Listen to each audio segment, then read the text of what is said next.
Welcome, everyone, to another edition of the show. I'm your host, Titus, joined as always by the Russell. What's up, David? Hey, what's up, buddy? So, we lost an apologist this week, didn't we? Yes, we did. Norm Geisler.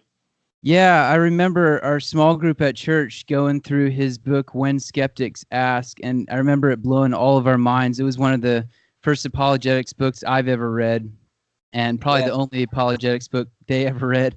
So it was tough, but it stretched our minds. And yeah, I'm sure you have followed his material a lot more than I have even. oh yeah, I've read quite a few of his works. The biggest one being "I Don't Have Enough Faith to Be an Atheist." That was a big one. That was co-authored by Frank Turek. So I Yeah. read that one more than once. But yeah, I'm familiar with some other of his works. But I didn't have much time to really think about his death because my great uncle died on the same day. So Oh my it's word. been kind of hectic. So Yeah, sorry about that, man. That does sound like a rough week. You're yeah, your but I would say. apologist hero and your great uncle.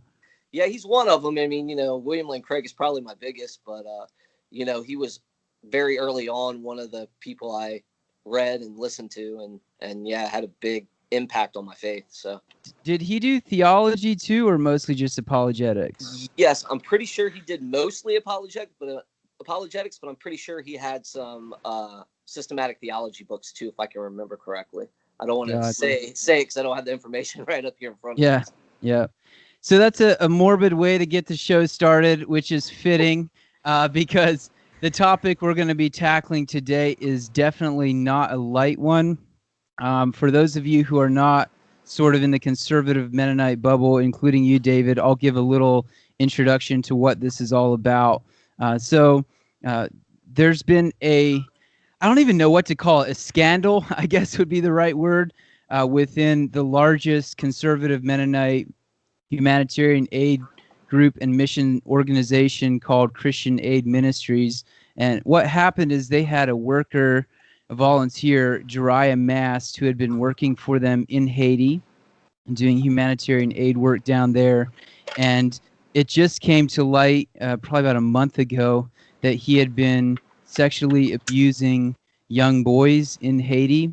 And eventually, as more details have been coming out, he confessed to abusing over 30 victims in the United States and in Haiti over, I think, like a 20-year period, which it's really terrible. But what made this whole situation even worse is that it became clear that there were certain people within the leadership of Christian Aid Ministries who had known about Dry Mast and known about what he was doing, and they not only did not report him, but they also continued to allow him to work with young boys there in Haiti. And there was actually a time when they sent him home for a while, but when he quote unquote repented, they allowed him to come back. His church apparently also knew about it. So this has created a huge stir on social media, a huge outrage, as is rightfully so. And one person who's been especially criticizing Christian Aid Ministries and speaking out for the victims in this situation is Trudy Metzger from Ontario, Canada. She's joining us today on the Skype line. Her blog is splash4ripples, splash the number 4ripples.com. She's also the author of Between Two Gods, a memoir of abuse in the Mennonite community. So she's going to be helping us think through this today. Thanks for coming on the show, Trudy. Thank you for having me. Also joining us today to help us think through this is a blogger, Asher Whitmer. He's a blogger within the conservative Mennonite community. His blog is asherwhitmer.com. He's also the author of Live Free, Making Sense of Male Sexuality. So he's going to be in dialogue with us today, helping us to process this. He's been on the show before, but we're glad to welcome him back. Thanks for joining, Asher. Thanks for having me. It's good to be back. Yeah, so I'm going to start with you, Trudy. Could you give us a little bit of a rundown about sort of how you first became interested in raising awareness about sexual abuse, specifically within the conservative Mennonite community, and for how long you've been doing it and kind of how that's looked for you? Yeah, so I started in 2010 formally addressing sexual abuse, but I will say up front, it was never intended to be about the Anabaptist community. That was one of those God accidents or whatever you want to call it. It wasn't planned. I grew up in a conservative Mennonite home, but with, quite a few unique flavors. I was born into an old colony, Russian Mennonite, Mexican Mennonite, there's a whole bunch of little names that we go by, that people know us by. And my parents left that when I was 9 months old, so I didn't really experience it, but that's my background. And then from there, we went to the Kleine Gemeinde. This would have been in Mexico. Now, the Kleine Gemeinde would have been a very evangelical compared to the old colony, sort of an evangelical group. We stayed there till I was 5, and at that point, we moved to Canada. In Canada, well, even in Mexico, I didn't go to church much. Like, we'd go to basically weddings and funerals, probably for the food, but kids didn't go to church. So that wasn't really a part of my growing up. When I was 9, going on 10, we met the conservative Mennonite people here in Ontario, and that was actually a really good thing in our lives, especially at first, and in some ways has remained that. I value it. I thank God for it. The first couple was a bishop and his wife, whom we met at a cousin's party, a dinner party, and they just kind of took us under their wings spiritually and cared about my dad.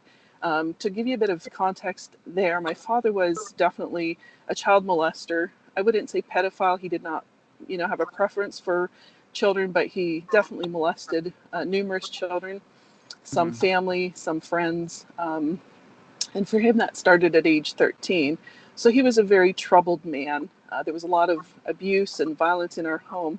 Well, this bishop and his wife actually entered into my dad's world and really cared about him and about us kids. And so that was just a really freeing, beautiful thing for us.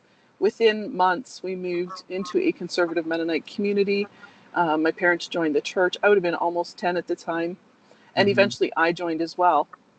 So my childhood was actually riddled with a lot of sexual abuse, violence, a lot of darkness that way.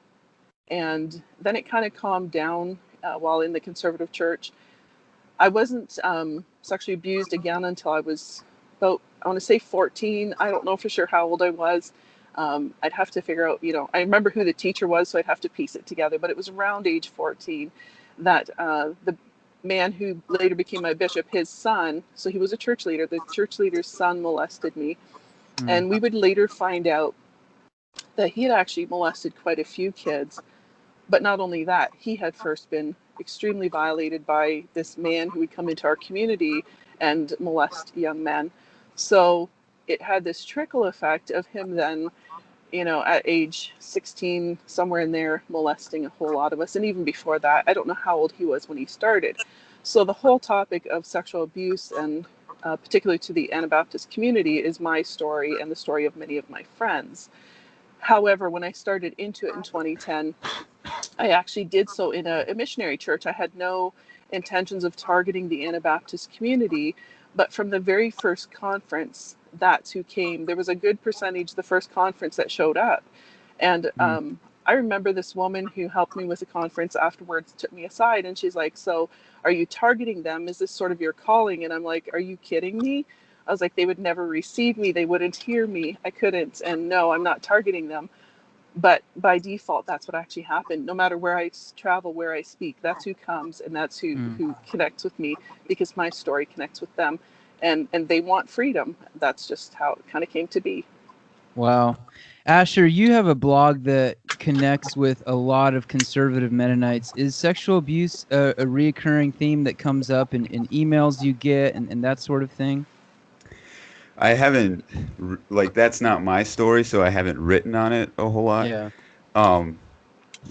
But I have heard of stories, more. I've done some writing on, dealing with pornography or even same-sex attraction and stuff, and have gotten tons of feedback about that.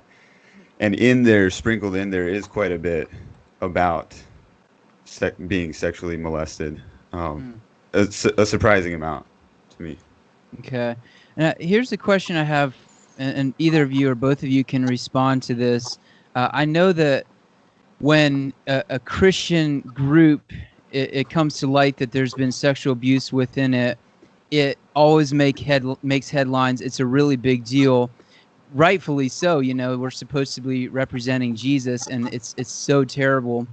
But would you say that you think that within the conservative Mennonite world, there's a higher per capita rate of sexual abuse, or is it just that it's so shocking that, you know, this group of people would also be engaging in this sort of thing? Are you addressing that to either or both of us? Go ahead, Trudy. Okay. All right. So I would say in some of the Anabaptist groups, the rates appear to be higher. I have to be really careful with saying that because there's no studies done. I can only speak about communities that I've been involved with, both in Canada and US, and then also my childhood, like the old colony background. I would definitely say in my old colony background, it is exponentially higher. But even laying that aside, because that's not really the Anabaptist groups that I work with now, in the what we always called the white bonnet, white cap Mennonites, Yeah. those Anabaptist groups, I would say in some churches, I can't say in all of them, but the rates are higher by all appearances. And I say that based on actually having created spreadsheets about several communities that I've worked with the parents or the children, now adults, but in one community in particular, there was a group of us moms talking, and we figured out that in a 10-year span, the children in a 10-year age span, all but one had been molested. That's pretty significant. Yeah. Yeah, no kidding.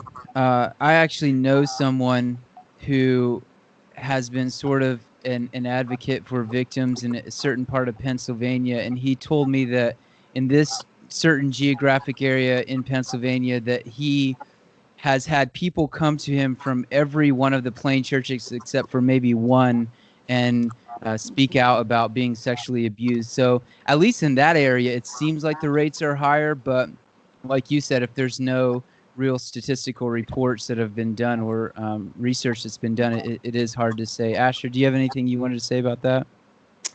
No, my thought was about the stats. Like we don't have any hard data, so it's hard to say.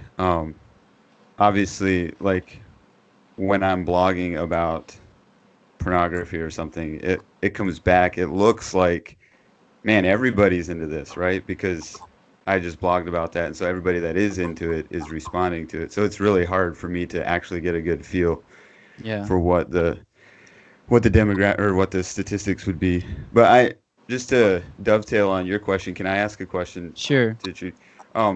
What is this is to Trudy. Do you know, like, those child molestations that happened in the 10-year gap there, was that primarily from adults, or was it like older youth, or is there? So it started with one child being molested, and then, if I remember right, this has been quite a few years ago, but if I remember right, he was around age 12, and he ended up molesting most of the rest of the kids, and then there was, those kids molesting one another.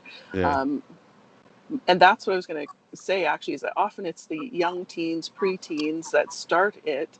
It doesn't stay there. They will continue on until I see it often around age 16. It's like they have this sort of awakening of, this is wrong, I don't want to do this, but they're trapped in this cycle that they've gotten into because nobody talked about it. Nobody knew what to say. Maybe nobody knew it was happening. Nobody knew what they were doing.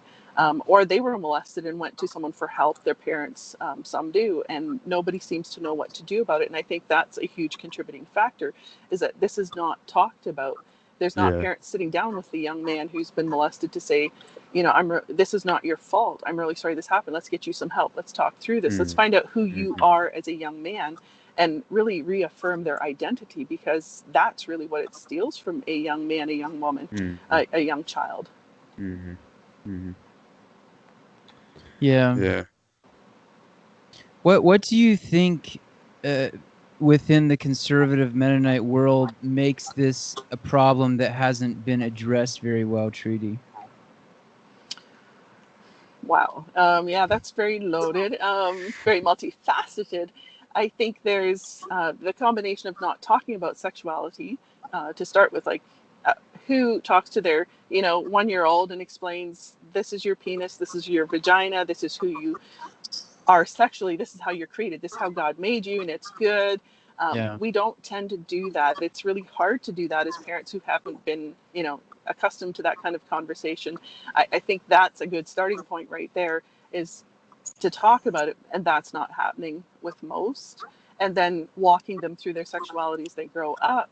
And then there's the parts that actually contribute versus what's not happening. There's also so you don't have this conversation about sex happening, but you have every Sunday in some churches, not all, again, many wouldn't do this, and some people are going to be like, no, that doesn't happen every Sunday, but in some churches, pretty much every Sunday, you will hear something about how you should or should not dress, what's modest and what's not, and is the dress long enough, and is the cape wide enough, and is the covering big enough? And so everything is about covering and shame.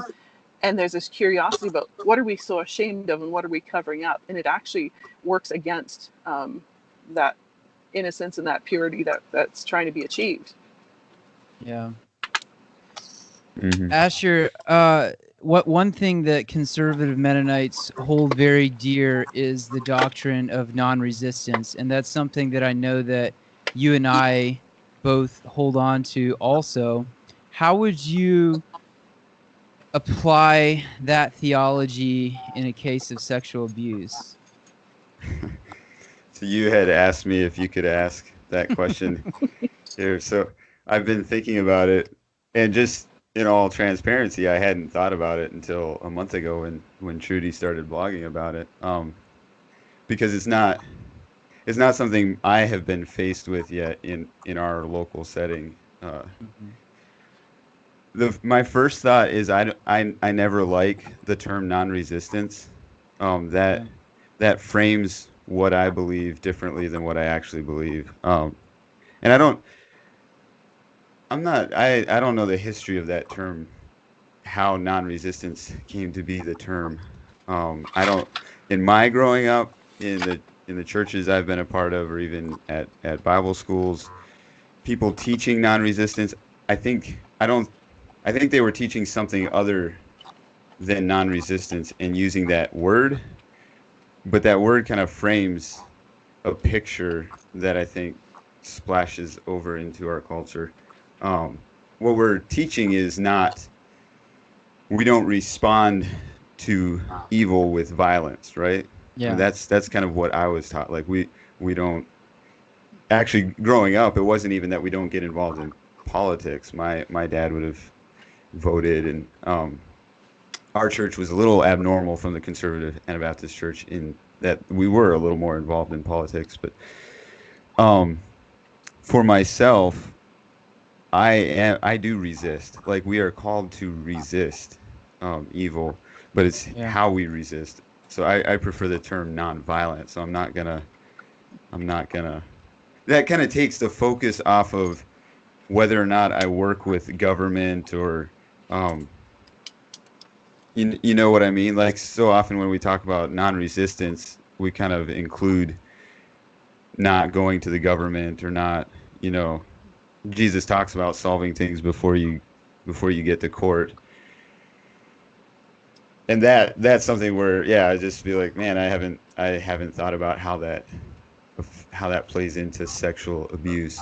But I do believe very strongly that Jesus is an advocate for the vulnerable, and God is a God of consequence. Like, he is very much a God of grace, but he also follows through on consequence. You have David, a man after God's own heart, but he lost the kingdom because of his sin.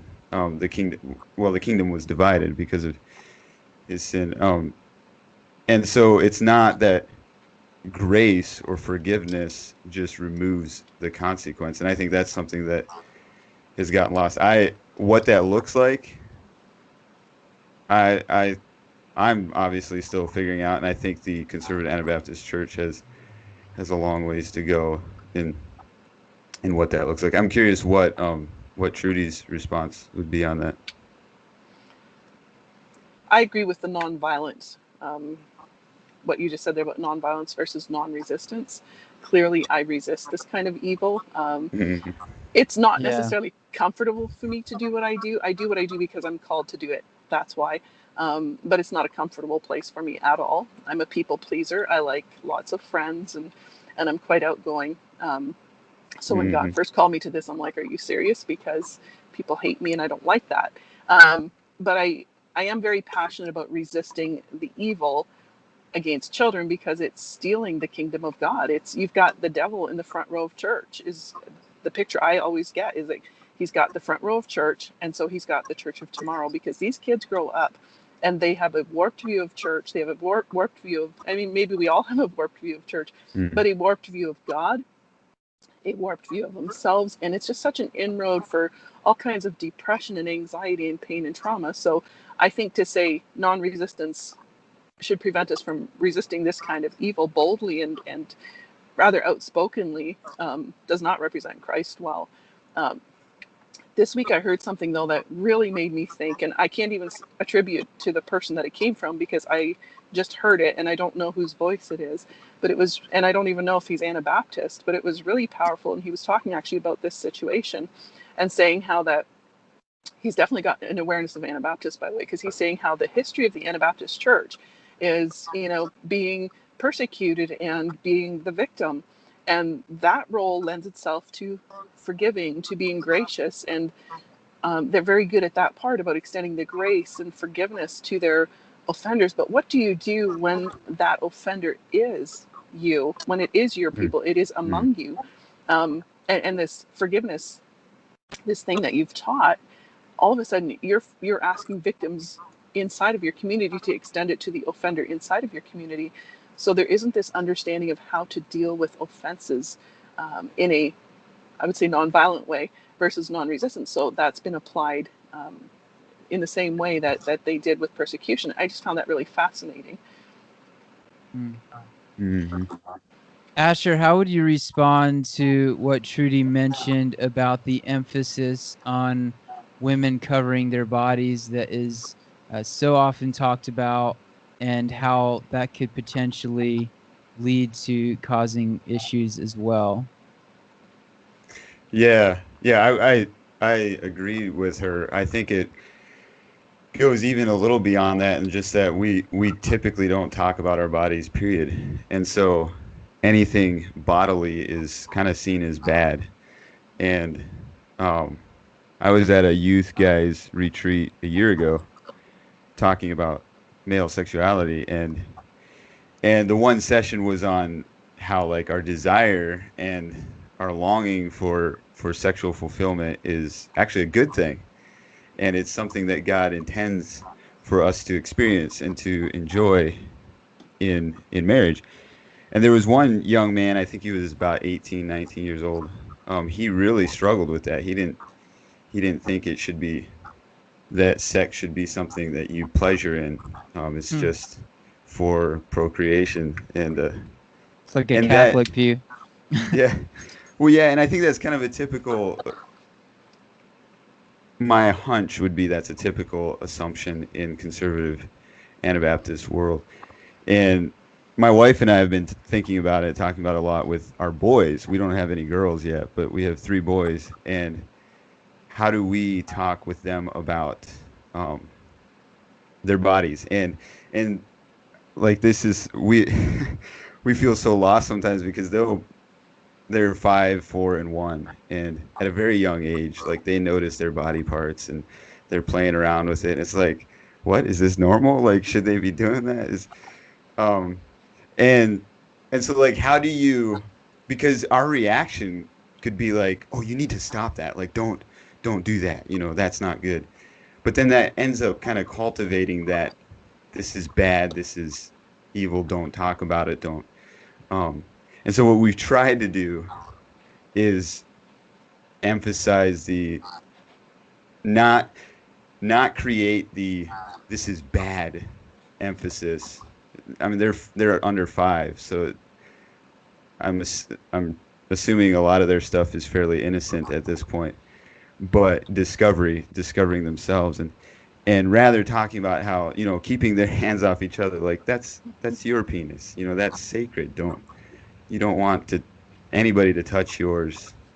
And if they do, come talk to us, and you should not be touching theirs, or stuff like that, trying to create a sense of sacredness as opposed to badness. I don't know if that makes sense. Like it's we're able to talk about it, but it is special. It's a little more special than your nose or your um and obviously, as our assumption is, as we get older, we talk even more in depth about sexuality and our bodies and stuff. But I think that, I guess, that doesn't address the question specifically to women covering up, but I think it kind of overlaps. Everything body is seen as bad, and I'm not sure we all know what to do with the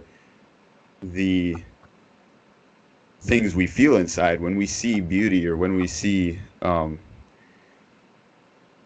or even when we don't see it. We just long for sexual expression or sexual fulfillment. Like, I'm not sure in the conservative worlds if we've really processed, like, how to process that and what to do with those feelings. And I think that overlaps to just a overarching hush hush, this is bad. We kind of map flesh, the word, the Bible talks about flesh versus spirit. We map that onto anything flesh, as in skin and body, and I'm not sure that's an accurate depiction of what the Bible's talking about. But anyways. Yeah, I want to talk a little more about this whole Christian Aid Ministries situation. Maybe I'll just start with you, Trudy. Could you give us an overview of everything that's happened, maybe just the major points and where we are with it today? So I became aware early May that a young man had come, or a man, I guess I that time actually thought he was younger than he is, had come back from Haiti. That's all I knew. I did not know any other information other than that he had engaged in molesting kids. And that's kind of where it stayed for a couple of weeks. The only person that I knew had information was somebody very close to the offender and also very close to me, and I just didn't have the heart to. And they knew that if I found out, I would have to talk. Like, I won't be silent, and so I didn't pursue that information. But little bits trickled in over the next couple of weeks, and I would say it was about 2.5 to 3 weeks later that I learned he was in Ohio, and didn't know his name, but had just one person's name that gave me everything I needed to actually find out who this was. And I did. I did a little bit of research. I don't usually, and as far as details, it comes to me. But I did go to that name, and then from there, I pieced together who it was. And, I put a post on Facebook about a man named Arbaugh, who was arrested and charged last year. He was arrested, I think, a couple of years ago. And another one, Pye, P-Y-E. They were both molesting kids in Haiti and were charged last year. So I put those posts up. And I did it as kind of letting people know, if you hear this stuff, it's actually a chargeable crime. I did not bring Cam into it. I did not even mention that there's, a Cam case going on at that point. Come to think of it, I'm not even sure if I knew at that point that this guy was, who ended up being Jeriah Mass, that he was with Cam. But I put it out there kind of as a warning. And from that status, information just came in steady. And within no time, I just had the story. I was then asked by someone if I would consider going to Haiti to just, talk to the young man and meet with some people there about this case and to see what can be done. And if, Cam would pay for my way, would I go? And my response was, I wouldn't accept Cam paying for my way. At that point, I already knew that there was people in the organization that had known. And so I did not feel comfortable having them pay my way. And at that point, I wasn't even planning to go. But as the court case drew near, so he came home, he landed in US May 5. He was confronted May 3 by a pastor in Haiti. I don't know if he initially admitted to even one, but there was definitely denial at the very beginning. And then he admitted to more and eventually made the statement that there's more than he can count. Like when he was asked how many, it was more than he could count. And so this is now about a month later that I've got all this information, and or just under a month later, when I was asked if I would go, if Cam would pay my way. Mm. But then as the court case drew near, and it kind of seemed like nobody was going to be there to show these young men that they matter, that their story matters, that they have valid reasons for, you know, crying out and asking for some kind of justice, retribution, redemption, whatever you want to call it, Mm-hmm. that their cries are valid. And at that point, I started getting this really strong niggling that I'm supposed to go, and it didn't make any sense because I'm too busy to go. Yeah. But at that point, I put word out at noon on I think it was June 4 or 5. It was right around there when I left. But I put word out on Facebook saying, hey, you know, if you want to help fund a trip, it's about an abuse case. And I just kind of left it there. I didn't say who or where or why. And that was kind of my fleece, I guess you could say, to say, if the funding comes in, I will go. And by 5 p.m., we had half of it. And then a gentleman called and said, how much do you need? And I said, how much we had a third of it, sorry. And a gentleman called and I said, well, we have a third of it. And he says, well, I'll give, you know, another third. And then if you can raise the rest, well, within minutes, the rest was in. And so Wow. I bought my ticket. I bought my ticket that evening, just a one-way ticket. Once we had enough money for a one-way ticket, I bought that. And then bought the ticket to home actually after I left home. So my husband took me to Buffalo and we flew out. The court case, it was disappointing to see that Cam didn't show up. I think when you've got an employee that has violated so many young men and you kind of thumb your nose at the government, I don't think that that's non-resistance, if we're going to use that term. It's non-violent, but it's not non-resistant, nor is it owning up to what was done wrong. And so that was really disappointing. Upon returning, I released the story the Monday after I came back. I had been there, I'd met with these young men. I asked each of them if they were comfortable with me publicizing the story. I didn't publicize their names other than one document, which was a public document. And I did that by accident. I don't know what I did wrong, but I tried to white out their names and somehow they were still there for a bit. But I did remove that. My goal was to protect their names, even though it's a public case, and make the church community, the Anabaptist community, aware of what was happening. I felt like the donors needed to know so that they could hold Cam accountable. My intent was not and is not to destroy anybody, but to say this has got to change, because I keep seeing these things. And I've been doing it for 10 years, so I can tell you countless stories of exactly what we've seen here on a much smaller scale. So before each step happened, I would tell, I have one friend with whom I share quite in detail things that I can share. And I would actually tell her, this is what we're going to see next. And it's that predictable, the response and the way it plays out. And that's what I'd like to see change, so that the church hears it and says, not how can we make the offender comfortable? How can we make sure he gets to repentance? Sure, you know, put one or two people on that. But the question that should be asked is, how can we support the victims? How can we come alongside them? What do they need from us? Because they need to see Jesus in our response. And he was one to confront evil and confront injustice unapologetically in religious community and beyond, and especially in religious community. And so that was my motive for getting involved. I don't know if that kind of gives you a bit of an overview. Yeah. Sort of answers the question. So the first statement that Christian Aid Ministries put out said that they did not know about the abuse, and then there was a lot of public outcry on social media, and they put out another statement stating that Paul and Eli Weaver knew about it, two of the leaders, and that they were put on leave. Is that correct?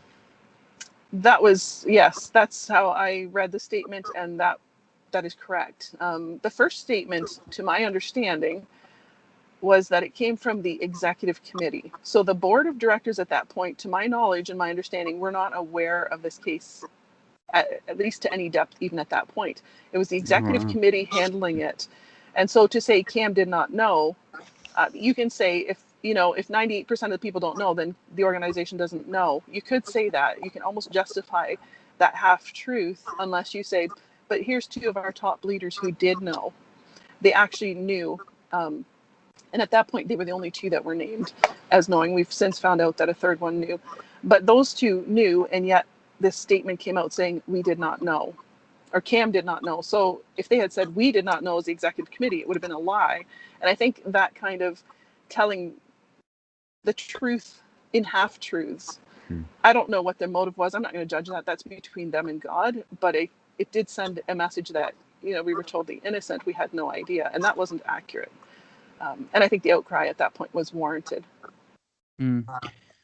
Do you think that the outcry on social media and your blogging and other blogging is what got them eventually to put out that second statement? Definitely the outcry of their donors. I know that they were inundated with emails and phone calls and messages from their donors and the community, wanting answers. So much so that someone actually messaged me and said, could you put out another blog or put out word somehow? I don't remember if they said blog, but could you please ask people not to call about this and not to email about this, because our secretaries and receptionists can't do their work. They're too overwhelmed. And I just said, I'm sorry, I can't interfere with that. I think this process needs to play out. I think Cam needs to address this. So, yeah, I think that had a huge impact, because people were wanting answers and saying, there seems to be evidence, and I have solid evidence, like undeniable, indisputable evidence that they knew, in their own words. And the public is saying, so if there's this evidence, why are we hearing this innocence that we did not know? Yeah. So you said you know of a third official within CAM who knew about it? Yes. I did blog about that a few days later. Yeah. Okay. Has Christian Aid responded to that at all?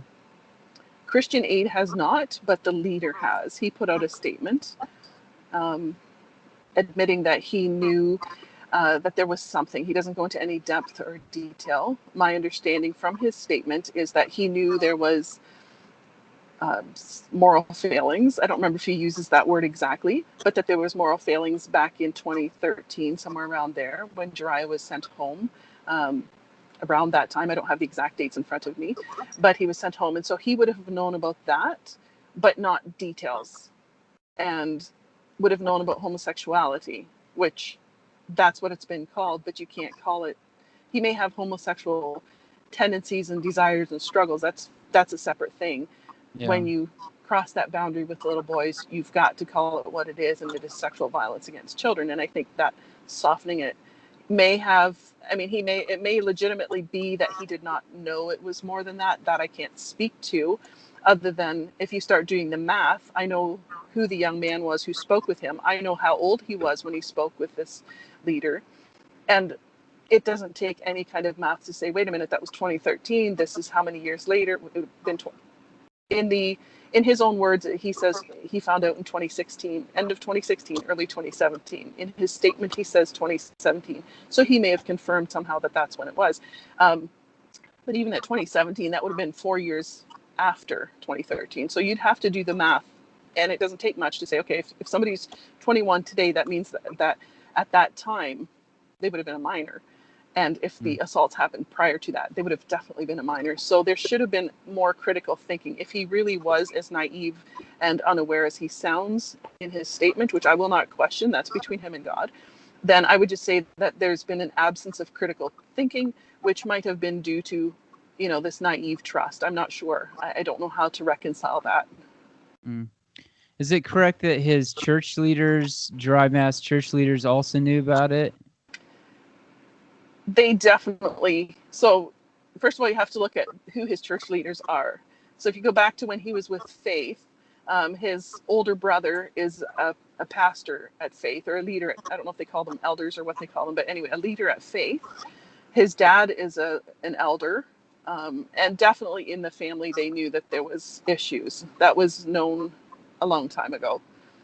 Did they know the extent of it? I can't speak to that. Did any of the victims' parents back 23, the longest ago I know of is 23 years ago, when Jariah was 14.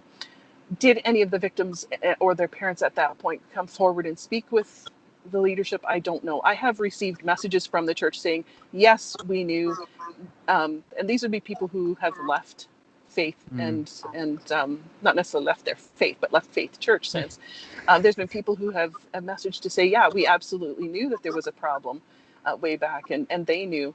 I haven't confirmed that with the Mast family or with the church leaders, so I'll extend grace there, and not what I don't have evidence to, I will not, speak to very powerfully at all. Yeah. Will there be legal ramifications for Paul and Weaver and Paul and Eli Weaver, it is, right? And the others who knew about it?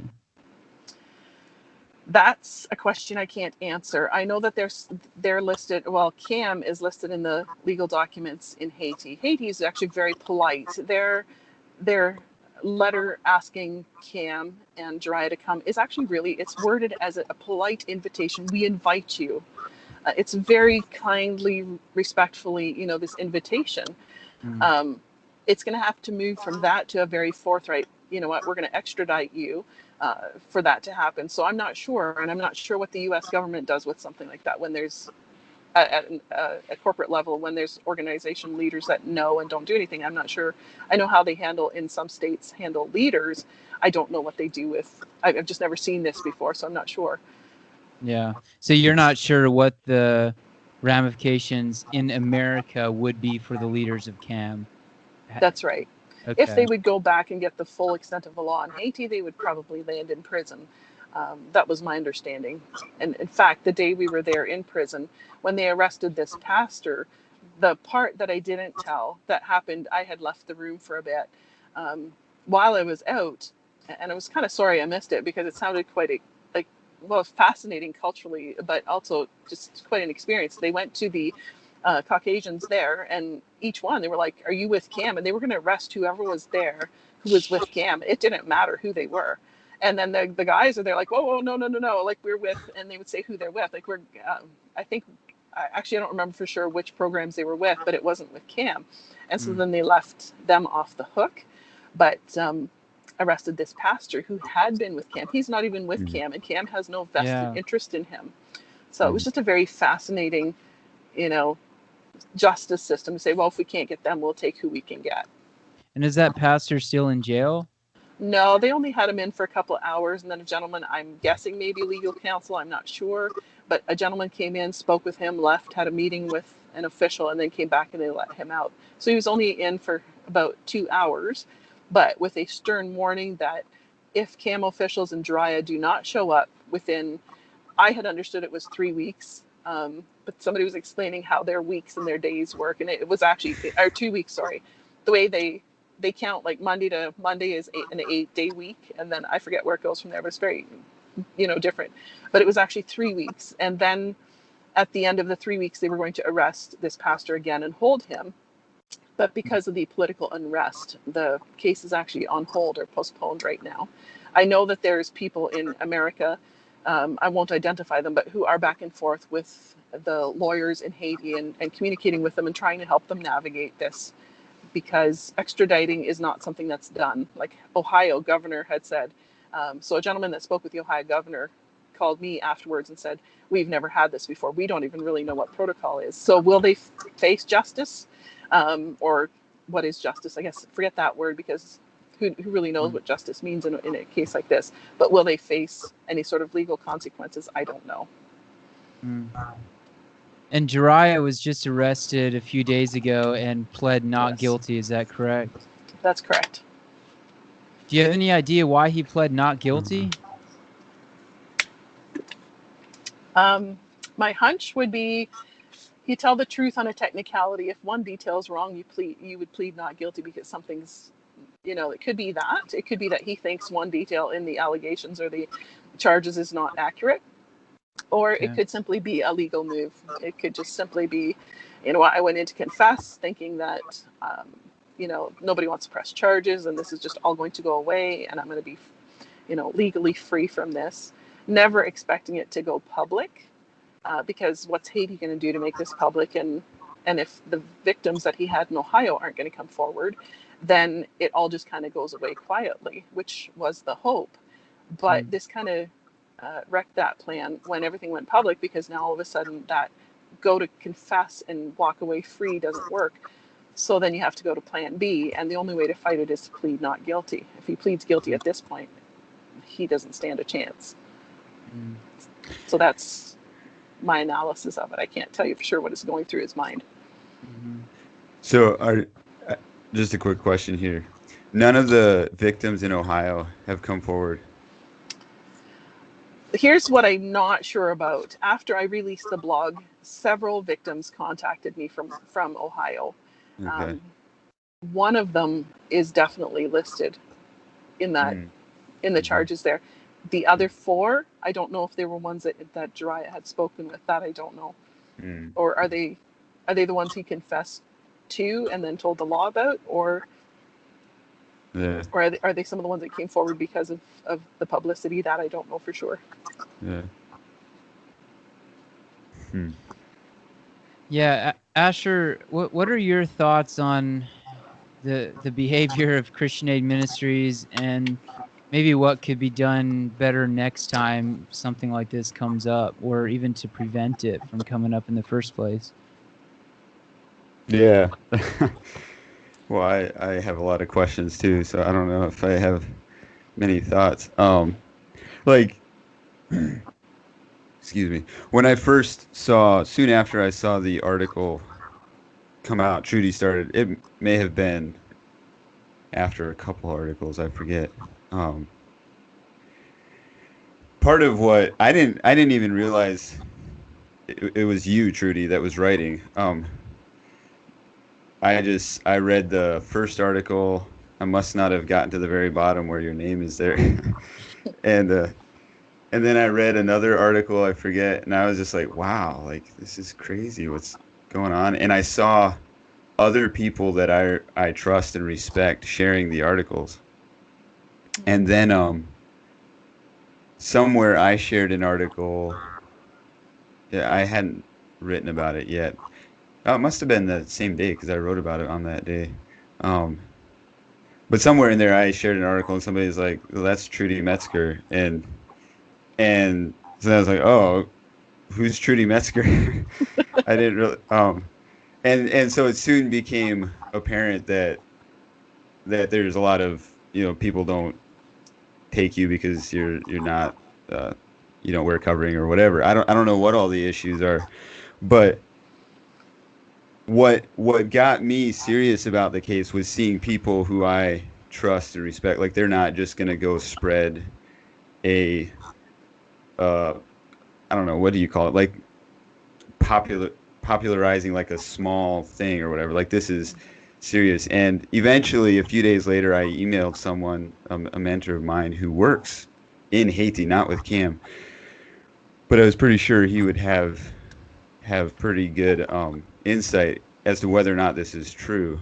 And he was universally, like he said, the articles. I think you had released two at that point. He said the facts; those articles are indeed factual. I think was his response. And then I we had some going back and forth. I think he was traveling at the time, um, and somewhere in there, he just said, in his perspective, Cam has made some huge mistakes, and he knows some of these victims himself, and that's what made me like, okay, so this is a legit story, and there's seriously something going on here. I know some of the names. I don't know them personally on the board, like on the CAM board. I haven't reached out to any of them yet. I did reach out to Cam. I was one of the people emailing them.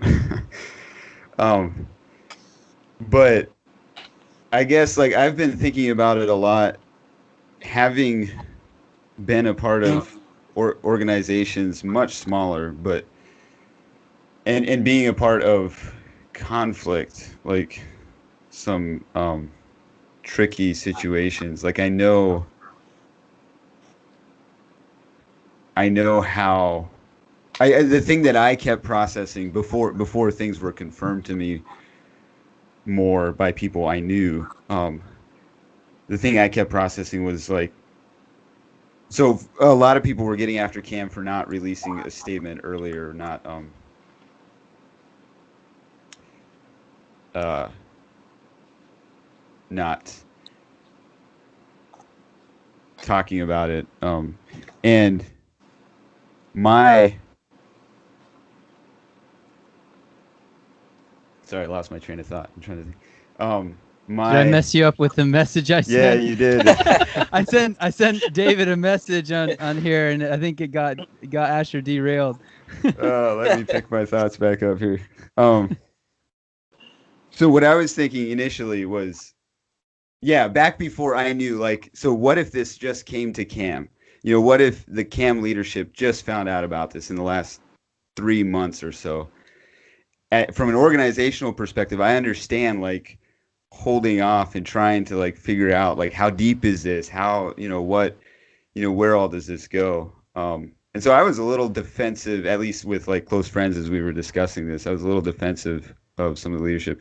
But then as it became more apparent and as it came out that there were people, and that's one thing my mentor mentioned was that there were people in administration there. I don't, were Paul and Eli, do they work down in Haiti or they're stateside or how is So Paul and Eli would be the top two go-to people. What exactly their title is, I don't remember because I don't have it in front of me. But yeah, they would be the top two go-to people in Haiti. in Haiti? Okay. And Paul, I believe, is the top, but I'm second guessing that Yeah. which one is at the top. Yeah. But they are the two. Yes. Yeah. And so then it's like, to me that's ridiculous. And the fact that it goes back to 13 or 12, whenever it was, 2012, like there's no excuse for that. There's no yeah, this isn't just trying to get your bearings as you figure out what to do with this. I think it would have been in Cam's best interest as soon as they found out about it to release a statement and to say, hey, we're looking into this. We care deeply about the victims and about finding justice or whatever to solve this. But there again, if the two top people who know about it are covering it up, that changes things. And in my opinion,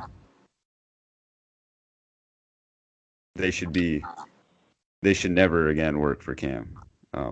They should never again work for an organization like that. But well, there's an interesting part to that whole covering up thing and not knowing. It would seem as though they did not pass it on to the board for sure. And I'm not sure if the whole executive board knew even back in 2013. But there are people coming forward, and I will not name them, who are saying, but we knew, how did they not? So there's other leaders out there who were told back in 2013 and say, we knew, and not connected with Cam that I know of, but other people were told. So there was obviously enough conversation to not hide it from everybody. You told some people, so why not the board? Why not the rest of Cam? And why was he allowed to go back when, so a friend of mine, she's a Facebook friend, I've met her once in the real world, her daughter was sent home and, I mean, just had affections, I guess you could say, for a Haitian gentleman. There was nothing untoward that happened. There was nothing inappropriate that happened, and she was sent home. Others were sent home for porn. One young man was sent home because he had sexual relations with a young girl. So why was this case different? I think one of the keys to figuring out how to prevent this is figure out, why was this case different? Why, when it was homosexuality, why, when it was children, was he allowed to go back when others weren't? And I think that question deserves an answer. And I think it's key, actually, to addressing the problem as far as why was that, want to call it, it's not discrimination, but you know what I mean? Why was it handled different? I can't think of the word I'm looking for. Yeah. Well, maybe we can get you on here with one of Cam's leaders, Trudy. Yeah, I've said I'd be willing to sit down with them. I had a gentleman from the Charity Fellowship ask me, would you be willing to sit down with them? I said, absolutely. I couldn't go to them before. I've done this for 10 years and I know how that works. As much as my instincts would be, sit down and talk, I know how that works. And especially when there's been a cover up. If they had not known, then it would have been different. But because I had evidence that they knew since 2013, there was just sitting down to talk it out wasn't the solution. That would have just interfered with it coming forward. And I don't think that's helpful. Yeah. But yeah, I'd definitely be willing. If they're willing to talk, I am. Yeah. Yeah. Th- Well, go ahead, Asher. Oh, I was just gonna say, so they aren't willing to talk. I Yeah. haven't heard back since I was Okay. asked. I don't know the answer to that question. Yeah. Hmm. Hmm. Yeah, as we sort of wrap up here, I did want to talk a little bit about what the proper response is for a pastor or a youth worker or anyone who has been approached and told that that they're being sexually abused. Because I think one of the issues within the conservative Mennonite world, within the Catholic Church, within a lot of these groups, is that it's sort of handled in house. If we're the body of Christ. If this person has repented, we need to forgive them. God forgives everyone. Any situation can be restored, and the law is not brought into the situation. So would you guys say that the proper response is always to report sexual abuse immediately, and even if it's in a lot of in some places you legally have to, but even if it's not in the law that you would need to do that, would you guys say that that would be the proper response?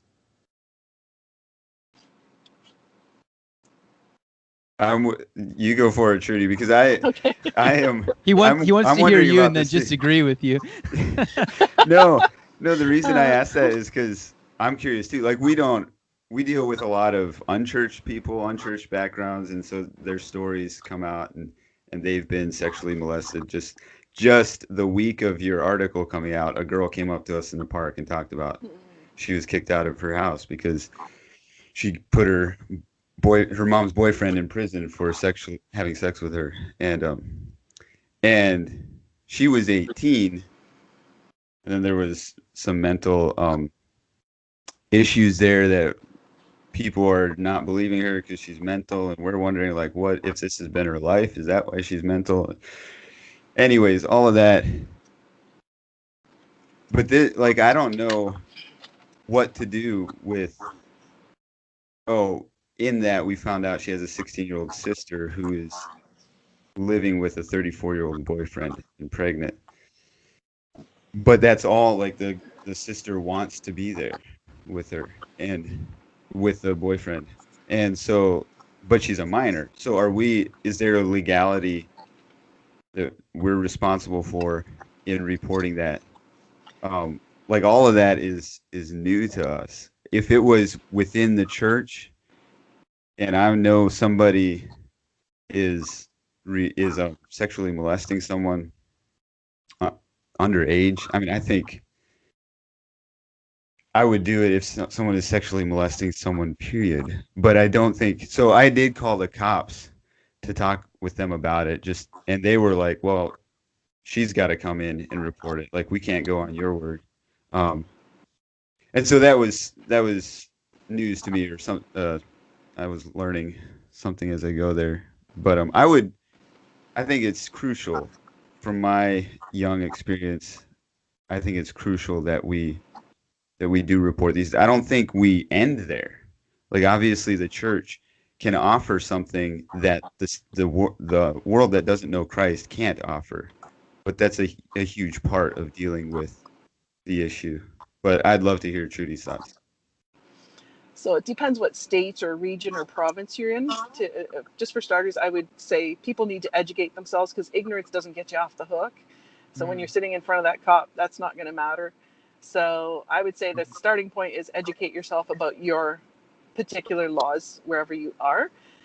And even at that, like Asher said, you've got the 16-year-old girl with this 30-some-year-old guy. The law isn't necessarily going to do much if they want to be there. Clearly it's her choice, but in some places they will. So I'm actually kind of surprised. I don't know for sure where you live, Asher, but I'm a little bit surprised California. that California. Okay, Oh, you can get away so with anything there. yeah, I was gonna say, oh, that explains everything. I'm just kidding. I'm kidding.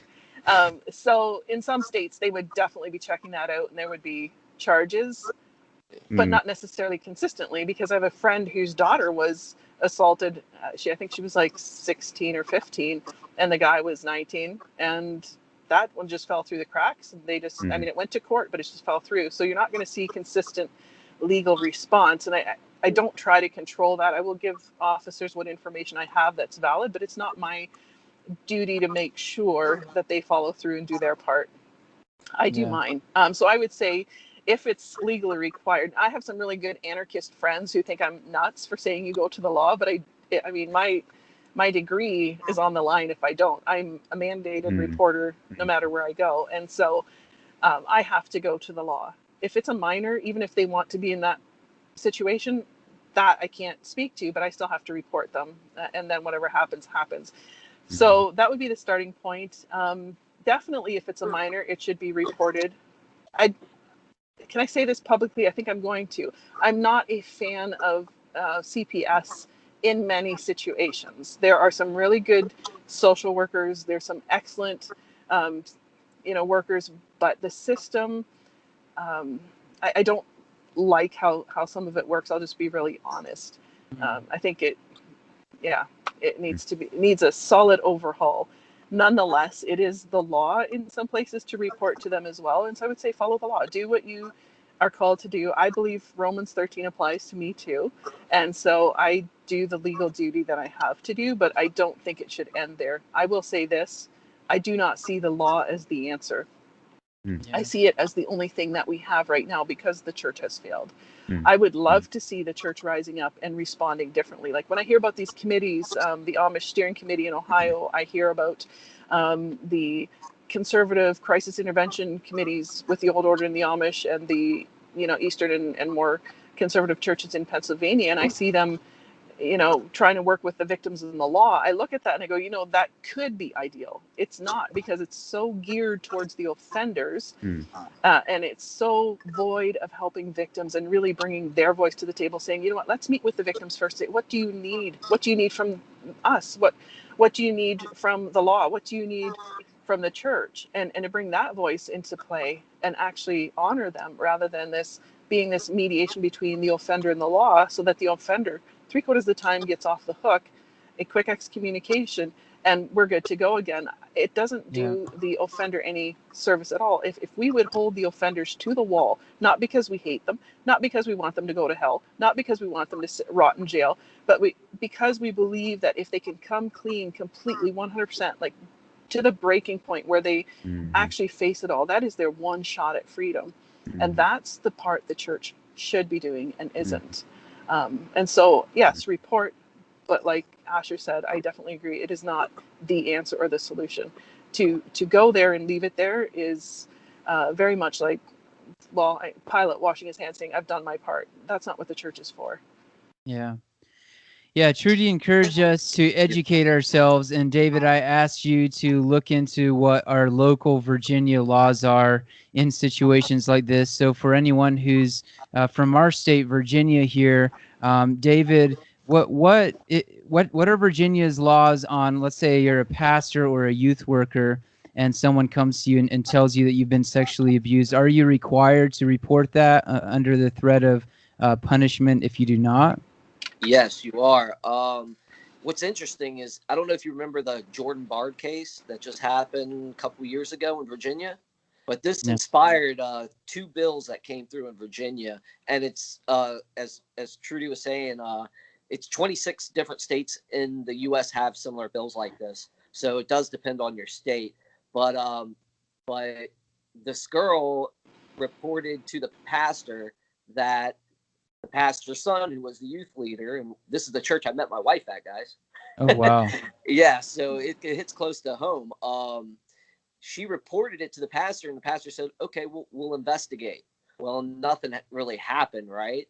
So they were sick of it, so they left the church, went to the police, and at the time, Virginia was the person has to bring it to the police. But now, since Jordan got convicted and they did their investigation, because that's how it works, they do an investigation. Once a crime is committed, they do the investigation, they do the litigation, right? So basically, there's a bill, it's called HB 659 and SB 1257, if people want to look it up. But basically, it requires now that if a person goes to leadership and reports a sexual crime or a child abuse, and any type of child abuse, that they have to report it immediately. So there's no escape room here unless it comes to them by confessional. So if they go and do it in confidence, the church is allowed to deal with it that way. But if a parent's like in that situation come up to a pastor and say, "Hey, your son has molested my daughter," and sending her these messages, then they have to report it immediately. If they don't, they can be charged too. Okay.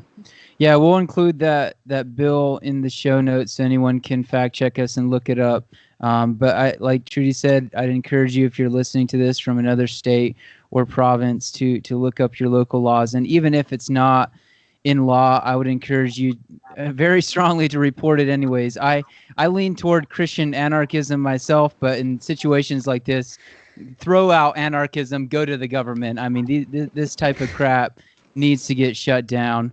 Yeah, I'd like to kind of wrap up here by saying that, of course, all of us, I'm sure, would agree that we don't hate Jeriah Mast, and we wish the best for him in terms of repentance, and for the others in Christian Aid Ministries who knew about this. We hope that they repent. We love them, and we're praying for them. And also, of course, we don't want to throw shade on conservative Anabaptism. I grew up Beachy Amish Mennonite, and this is a human situation. It's not a problem within any specific denomination necessarily, but it definitely has infiltrated every part of our culture. And so I'm glad to see people like you, Trudy, and Asher, who have a voice within this world, rising up and standing for victims. And eternity will show how much that has done for our communities and for victims in general. So thanks a lot, guys, for coming on the show. And all of those of you who are listening, make sure to subscribe, and we will see you all next time. Thanks for having me. Yep. Thank you.